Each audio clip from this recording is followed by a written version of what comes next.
Lions TV, we are sponsored by Regal Elevators and Lifts Consultants Limited, a company that is owned and operated by a Millwall fan, just like every single one of the sponsors that you can see on the screen right now. If you are going to do a bit of business in 2022, then please keep it in the Millwall family by checking out all of our sponsors' website links.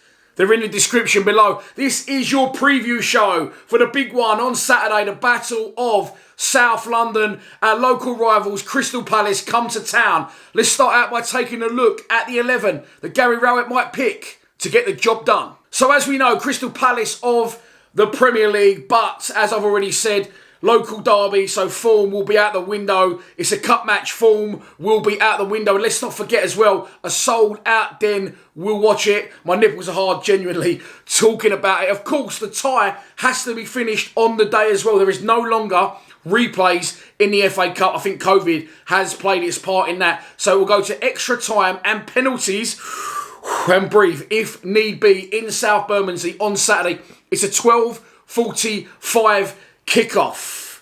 Right, and breathe. How is Gary Rowett going to approach this match? Well, one quite big call he's already made is, and this was on news at Den earlier on today, George Long will start the game in goal in front of Bartosz Białkowski. Reading into that and Gary Rowett's comments, he said that it was a promise they made to George, an agreement they had with him when he signed for the club, that he will play, some games, and he's going to be playing, of course, in a very fucking big one in the FA Cup. From what I've seen of him, he's fantastic with his feet, unlike Bart, but can he keep the shots out as well as Bart? As I said, I like what I've seen of him. I'm surprised, because Bart is obviously a big player for us, back-to-back player of the season, but he will play instead of the Polish Panther on Saturday, a big day for George Long, and I'm confident in years to come, he's going to go on and become the number one when Bart maybe gets a little bit too old for, I think he's pushing 34, Bart, already. So within the next year or so, I fully expect George Long to be integrated into that number one shirt and become the number one at a Den. However,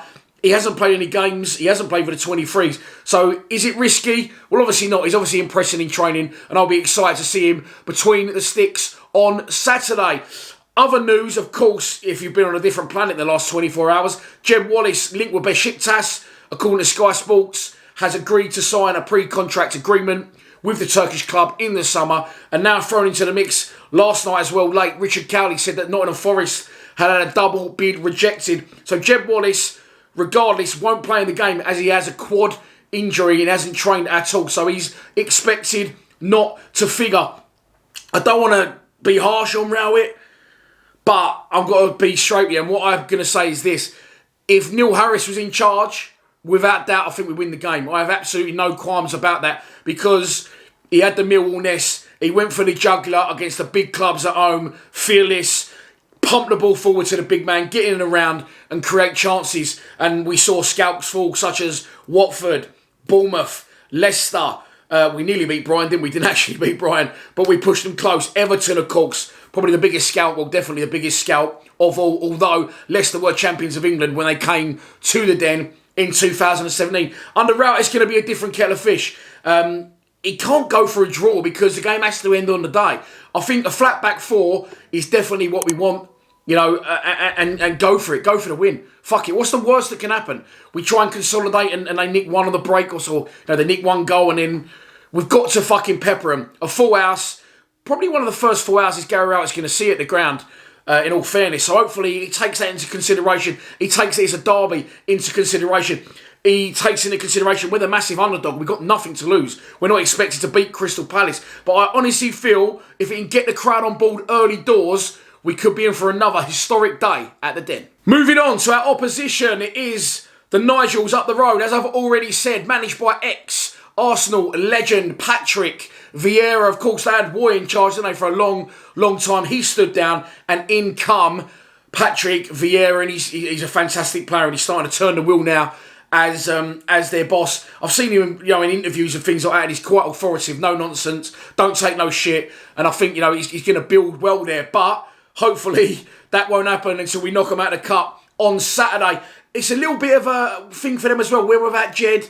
They're without Zaha. He's gone off to the African Cup of Nations. Another one I've looked into is Conor Gallagher. Of course, absolutely flying at Crystal Palace, but he's a Chelsea player. He's on loan there, so will Chelsea let him play in the FA Cup? Just in case, they progress themselves later down the line and COVID may make a comeback, so they call him back. I'm not sure, but he's been injured the last 2 games anyway. Missed the last 2 games. Last time out was in the league, and they did lose by 3-2 against West Ham, but they've had some good results recently. They scored a few goals in the league, and of course they've also got Eberiche Eze, who is an ex-Millwall player, but he was on the bench last time. I think he's recovering from an injury, so they might not be at full strength, but they've definitely got players to watch up front. Jordan Ayew, Christian Benteke. I know he's just spent forks in the Premier League, but trust me, Benteke will still do the business against Championship clubs. So definitely they've got attacking threats. Can we fault that?